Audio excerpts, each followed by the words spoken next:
Hi everyone.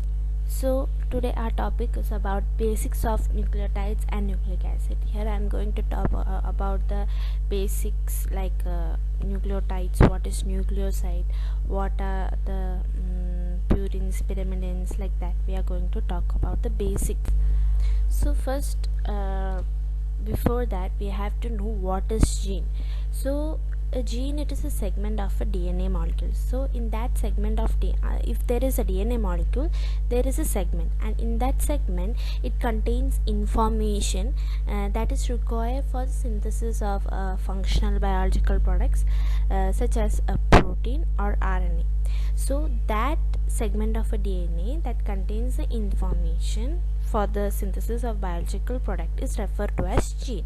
So a typical cell, it contains so many genes, that it contains thousands of genes, DNA molecules, and it will be very large also.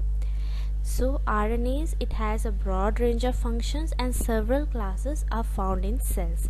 So the broad range of classifications are, it is of three types, that is ribosomal RNA, it is also known as rRNAs, messenger RNA, mRNAs, transfer RNAs, also known as tRNAs. So what do you mean by ribosomal RNAs?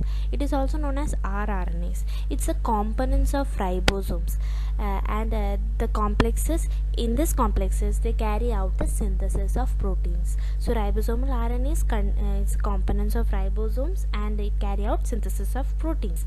Second one is the messenger RNA. Messenger RNA, we can say it has mRNA also, and it is intermediaries, that it carries genetic information from one or a few genes to a ribosome, and corresponding proteins are also synthesized in this messenger RNA. Third one is the transfer RNA, that is tRNA, and it is also known as adapter RNA or adapter molecules. It translate the information in mRNA into a specific sequence of amino acids. Okay, so three type of RNAs are there: ribosomal RNA, messenger RNA, tRNA. So we are going to talk about the properties. Nucleotides have three characteristic components. This is known as a nucleotide. It contains a nitrogen base, a ring, you can see here, a pentose sugar is there, and a phosphate group is there. So if it contains a nitrogen base, a pentose sugar, and a phosphate, then it is known as nucleotide. If it contains these three things, then it is known as nucleotides. And if this phosphate group is removed, then it is only these two are there, then it is known as nucleoside. So the molecule without the phosphate group, and instead of that, if we substitute it as hydrogen, then it is known as nucleoside. That is, it contains only a nitrogenous base and a pentose sugar. Okay, phosphate group will be not there. The molecule without the phosphate group is called nucleoside. So the nitrogenous bases are derivatives of two parent compounds, and that is known as purines and pyrimidines. Here purines, it contains adenine and guanine, and pyrimidines, it contains cytosine, thymine, and uracil. So both DNA and RNA, it contain two major purines, that is adenine and guanine. In both DNA and RNA, it contains adenine and guanine, but two pyrimid also it contains, that is in DNA it will be cytosine and thymine, and in the case of RNA it will be cytosine and uracil. So in the case of DNA, it contains adenine, guanine, cytosine, thymine, and in the case of RNA it contains adenine, guanine, cytosine, and uracil. Okay, so the bases and pentoses of the common nucleotides are heterocyclic compounds. So you can see here this purines, we number this from here, that is from here 1 2 3 4 5 6 7 8 9. Okay, so we number it from here, and in pyramid we number it like this. It starts from here 1 2 3 4 5 6. You can see here, right? We started from this nitrogen. So the purines form bond to a 5 carbon sugar, a pentose, via a N9 atoms. That is, from this N9 they can form a 5 carbon sugar, they form a bond with the 5 carbon sugar, a pentose, and pyrimidines will form a bond with the pentose through N1. This bond, purine, they form through N9, and in pyrimidine they form through N1. Okay, so we have two types of pentose sugars, and in ribonucleotides the pentose is ribose, while in ribonucleotides it is deoxyribose. So what is the difference between these two? In ribose, here the two in the 2' position, that is, this is 1', this is 2', and this 2' position you can see a hydroxyl group in ribose. But in the case of deoxyribose, you can see that in the 2' position the hydroxyl group is not there, so there is it lacks a hydroxyl group in deoxyribose. And in nucleotides, these both types of pentoses are in their beta furanose form. Okay, so you can see here that this is the basic formula, and you can see how adenine, guanine, cytosine, uracil, thymine, and their structures you can see. So here you can see that in adenine, the 6th position, that is 1, 2, 3, 4, 5, 6. In the 6th position, you can see that NH2 group is attached. If in the 6th position, this is a purine, right? In purine, this is a purine structure, and in 6th position, if it is in NH2, then it is known as adenine. Okay. And in this X, if there is a ribose, then it is known as adenosine. If it is ribose phosphate, then it is known as, in this X position, if it is ribose phosphate, then it is known as adenylate acid. Likewise, in guanine, if in 6th position and in 6th position, if it is double bond O, and in 2nd position, if it is NH2, then it is guanine. So we have studied. Likewise for X, if it is ribose, then it is guanosine. If it is ribose phosphate in the X position, then it is guanylic acid. So you have studied two types of purine, that is adenine and guanine. So in adenine, the 6th position in the purine ring, it will, if it is NH2, then it is adenine. 6th position NH2, then it is adenine. In 6th position double bond O, and 2nd position if it is NH2, then it is known as guanine. You can see here in 6th position it is double bond O, and in 2nd position if it is NH2, then it is guanine. So 6O and 2NH2, then it is guanine. Okay. Now we are going to study the structure of pyrimidines. Like for cytosine, it is a single ring, right? So in here, how we have studied how we have studied to number. Here you can see that in the 2nd position it is double bond here O, and in the 4th position you can see NH2, right? So if it double bond O in 2nd position and 4th position, if it is NH2, then it is cytosine. Uracil, if in both the position, like in 2nd position and in 4th position, if it is double bond O, then it is uracil. And in thymine, both position it contains double bond O, and extra in 5th position if it contains methyl group, then it is thymine. So what is the difference? In cytosine, in a pyrimidine ring, if it contains in 2nd position double bond O, and in the 4th position if it contains NH2, then it is cytosine. 2O and 4 NH2, then cytosine.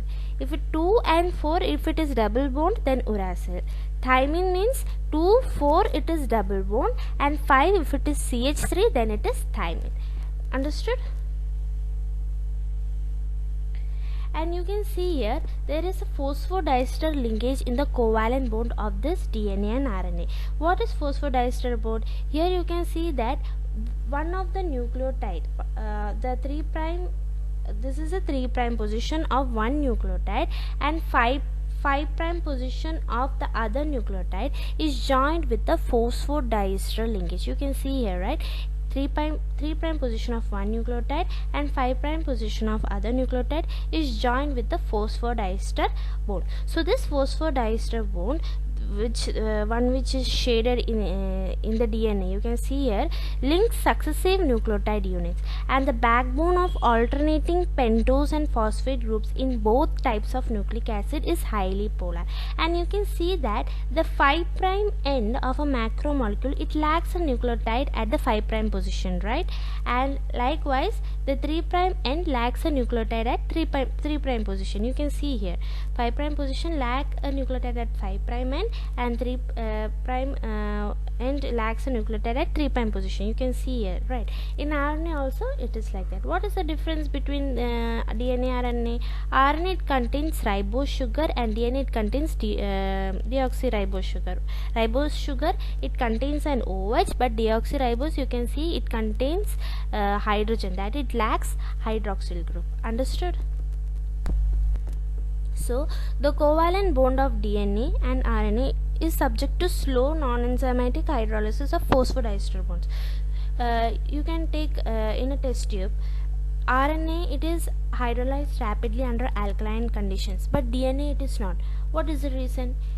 As I told earlier, RNA in the second position it contains a hydroxyl group, but in the case of DNA it doesn't contain a hydroxyl group. So what happens? RNA it contains a hydroxyl group, that's why it directly involved in the process. So cyclic 2,3 monophosphate nucleotides are the first products of the action of alkali on RNA and are rapidly hydrolyzed further to yield a mixture of 2,3 nucleoside monophosphate. Okay, so here you can see that this is the 5 prime end of a nucleotide. It doesn't contain in the 5 prime position it doesn't contain a nucleotide, and likewise in the 3 prime position it doesn't contain the nucleotide. So the tetraribonucleotide, that is adenyl 3,5 uridynyl 3,5 cetidyl 3,5 guanylate, it is shown here. Adenylate, uridyl, cytidyl and guanylate, it is shown here, right? Sugar atoms are primed to distinguish them from the atoms of the bases. So by convention a polynucleotide sequence is written with a 5 prime end at the left. You can see here 5 prime end at the left, and and 3 prime end on at the right. Thus reading left to right, the phosphodiester bond links neighboring ribose residues in the 5 prime to 3 prime direction. You can see the 5 prime to 3 prime direction it is linked, and the sequence shown here can be abbreviated as PA, PU, PC, PG or just PAUCG, and there the P, it is to the left of the nucleotide symbol, indicates a 5 prime phosphoryl group. Okay, so the corresponding deoxy tetranucleotide in which the 2 prime OH groups are replaced by hydrogen and the uracil U is replaced by thymine T is abbreviated by D in bracket. You can see here PA, PT, PC, PG or D in hold the bracket PA, TCG. Okay, and here you can see it is a schematic representation of PAUCG, and this vertical line it denotes a ribose residue, and the attached base, this vertical line is the ribose residue, and this attached base is indicated by a single letter, that is AUCG. This is the attached base, and in single letter we will indicate that there is a diagonal. You can see here, right? There is a diagonal and flanking an optional P rep, and it represents a phosphodiester bond. This is the phosphodiester bond, and the atom numbers for the ribose residues may be omitted. The equivalent representation of DPATCG differs only by the absence of the 2 prime OH group and the replacement by U by T. Understood? And thank you. And here this I have referred it from Voigt and Leninger. Thank you.